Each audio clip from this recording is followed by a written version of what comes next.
Yo guys, what is up? It's your boy the Intimidator here, and we are back with some more Modern Warfare 3 MOAB madness. The video in the background I think will be a PP90, or as a lot of people call it, the dildo gun MOAB, and I think somewhere along the way I ended up picking up a Type 25, but I don't think I could grab maybe 5 or 6 kills or so with it.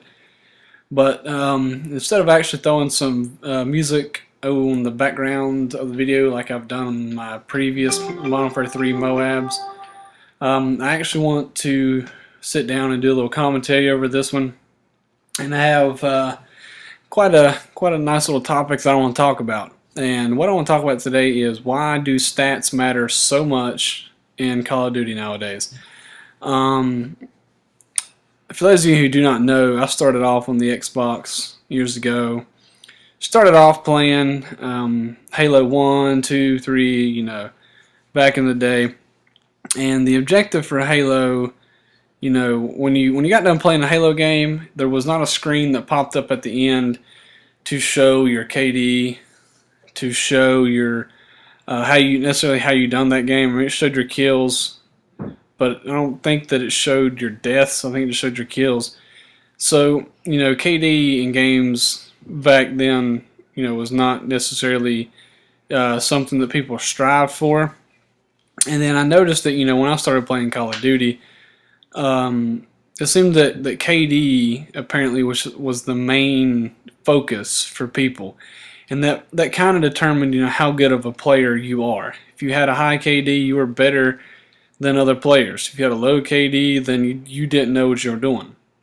And for the most part, yeah, I agree that, people with low KDs in Call of Duty, they're not going to be that good. I agree with that 110%. But that does not necessarily mean that they are bad players per se. And what I mean by that,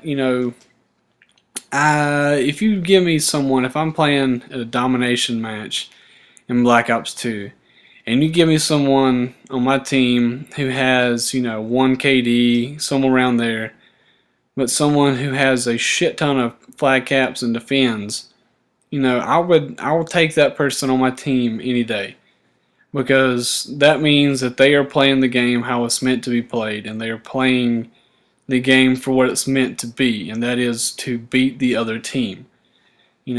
Call of Duty, in my opinion, has turned into a game to where it is too individualized, if that's even a word. And people take this game and they try to base how good they are and how good they can be based on their individual stats. And for the most part, individual stats don't matter in team-based game modes. And I don't necessarily know of any one person that can beat a decent full-man, 6-man party in a domination game. This is not going to happen. And so does that mean that, the person who's getting his hind end stop is a bad player? No, that guy might have, like a 4 or 5 KD, but he can't do it all by himself. So, what I want to talk about, is what makes a good player good. Is it the high KD? Is it the person who plays the game the way it's meant to be played, with a lot of flag caps and a lot of defense and domination? Or, if you're playing something like Team Deathmatch and Free-for-all, then yeah, I understand completely, KD is the main focus. But when you're playing domination, I don't necessarily understand too much the whole point of people running around trying to kill horde, getting 150, 160 kill games. So, in my opinion, I'm not saying that those players are bad by any means, because I certainly can't do that. But what I'm trying to say is the people who necessarily can't do that, I'm saying those players aren't necessarily bad players.